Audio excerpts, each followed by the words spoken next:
Baik, Mbak Fisya dan Mas Simpson boleh buka kamera dua-duanya karena kita sekarang akan masuk ke sesi diskusi.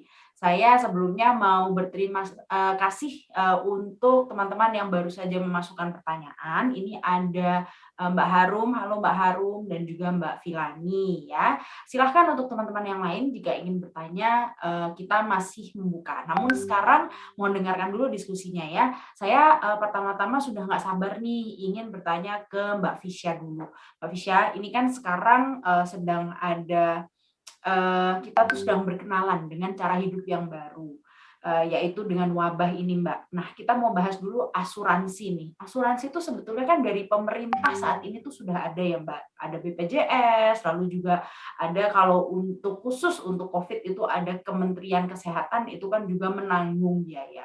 Nah, orang seperti apa sih, Mbak, sebetulnya yang masih membutuhkan asuransi swasta, Mbak? Oke, thank you Mbak Iyang. Jadi sebenarnya kalau ditanya orang seperti apa yang butuh asuransi swasta, itu kembali lagi ke kemampuan dan keinginan masing-masing. Karena sebenarnya kalau BPJS itu kan sifatnya wajib ya Mbak ya, dari pemerintah semua wajib punya yang namanya BPJS. Ya karena kan seperti kayak kondisi sekarang ini ya, bayangin ya, gimana pemerintah harus ngeluarin dana untuk ini ya, untuk biaya berobat masyarakat gitu, dan mungkin banyak masyarakat yang kurang mampu gitu ya untuk membiayai biaya berobat. Nah, makanya kenapa BPJS itu jadi wajib buat setiap orang.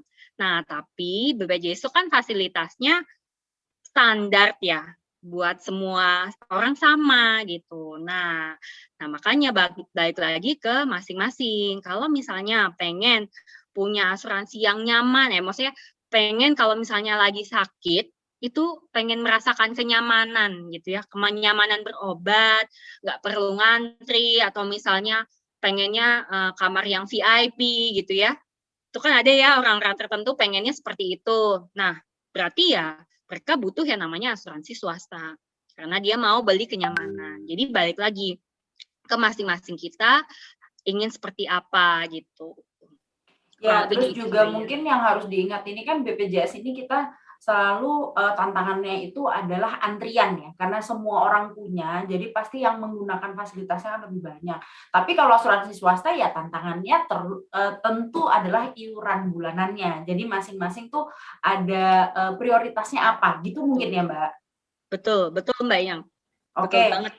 nah, saya ke pertanyaannya audiens, Mbak, karena kebetulan nyambung sekali nih dengan obrolan kita tuh asuransi. Namanya Mbak Harum Nurin. Mbak Harum Nurin ini ternyata melewati atau skip step asuransi dan langsung ke step investasi. Alasannya tuh karena beliau ini tinggalnya di kota kecil dan kalau asuransi swasta tuh nggak yakin apa sampai gitu Mbak, fasilitasnya tuh emang ada ya kalau di kota kecil? Mungkin bisa ditulis ya Mbak Harum, kota kecilnya tuh di mana.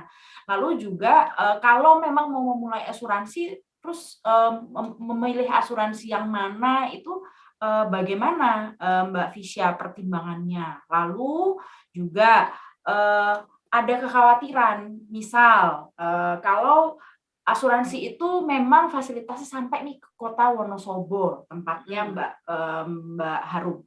Tapi nggak ada agen asuransi yang tinggal di Wonosobo. Apakah itu akan menjadi hambatan? Misal sudah demam sekali, nggak tahan, tapi karena nggak ada agen asuransi di kota yang sama, lalu sudah bayar mahal-mahal setiap bulan, tapi tidak mendapatkan pertolongan. Misal seperti itu. Bagaimana Mbak Fisya? Iya. Nah, jadi sebenarnya pertama pastikan dulu BPJS ya, karena BPJS itu wajib sifatnya. Jadi BPJS sebenarnya asuransi juga loh gitu. Jadi pertama harus cek BPJS dulu, apakah sudah punya. Nah, yang kedua, kalau memang nggak ada fasilitas yang memang buat asuransi kesehatan, maksudnya rumah sakitnya memang untuk fasilitas BPJS, ya berarti kan kalau misalnya kita beli asuransi jadinya sia-sia ya, kan kita mau akses yang secepat mungkin dengan dekat rumah kita gitu. Nah, tapi kalau memang ternyata ada ya rumah sakit yang memang mumpuni buat kita bisa beli yang namanya kenyamanan, balik lagi ke yang tadi ya, kenyamanan dalam hal ketika kita sakit, kita nggak perlu antri-antri lagi, kita bisa langsung, kita bisa pilih mau rumah sakit di mana. Jadi sebenarnya asuransi swasta itu privilege-nya itu kita bisa beli kenyamanan. Kita mau ke rumah sakit pilihan kita tuh kita bisa gitu. Tapi kalau BPJS kan yang teman-teman juga tahu ya, ada yang namanya kita mesti ke Vaskes 1, tingkat 1 gitu ya, puskesmas. Ke situ dulu. Nah, kalau misalnya sampai sakit parah gitu ya. Ini pengalaman karena pengalaman dari mertua saya juga ya, orang tua dari Mas Simpson juga. Nah, kita tuh gimana menghandle ya ketika dia cuma punya BPJS gitu, nggak punya asuransi swasta ya.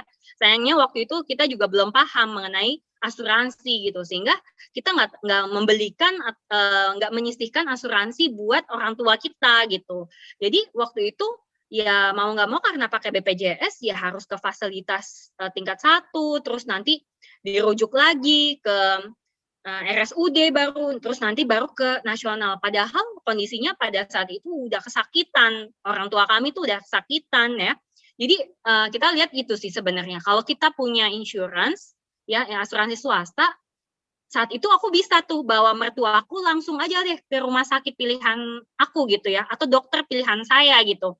Tapi karena kita punya BPJS, nah kita harus ikutin aturannya seperti apa gitu. Nah, tadi pertanyaannya, kalau misalnya ada gitu ya rumah sakit di sekitar Wonosobo yang memang bisa dan Mbak Harun juga mau menyisihkan gitu ya. Nah, kalau misalnya ngomongin persentasenya berapa, tadi balik lagi ya ke anatomi keuangan ya, yang tadi juga Mas Simpson juga udah sharing gitu ya. Itu budgetnya ada 10% dari income gitu ya, setidaknya segitu gitu ya, kurang lebihnya. Nah, terus kalau tadi ngomongin nanti belinya di mana gitu ya, kalau belinya di mana sekarang karena masa pandemi udah lebih gampang, perusahaan asuransi itu memudahkan kita semua bisa serba online gitu. Jadi udah lebih mudah sih kalau sekarang kalau ngomongin soal beli asuransi di mana gitu ya. Oke, jadi yang pertama dicek adalah rumah sakit terdekat di rumahnya Mbak Harum di Wonosobo itu melayani asuransi apa? Jangan-jangan hanya BPJS. Kalau hanya BPJS berarti ya sudah terjawab, tidak perlu perusahaan asuransi swasta. Namun yang harus diperhitungkan juga ketika sakit kritis, sakit darurat, atau sakit yang tidak bisa ditangani di rumah sakit tersebut, di rumah sakit pemerintah daerah tersebut, kan harus pindah ke kota yang lebih besar. Nah, biasanya asuransi swasta bermain nih, berperan di situ. Gitu. Lalu untuk pertanyaan harus mulai dari mana kalau memang mau membeli polis asuransi swasta, monggo dicek terlebih dahulu rumah sakit rujukan asuransi swasta tersebut di mana saja, dan kalau memang sudah terbaca ada yang di Wonosobo berarti aman, Mbak Harum, seperti itu ya Mbak Fisya.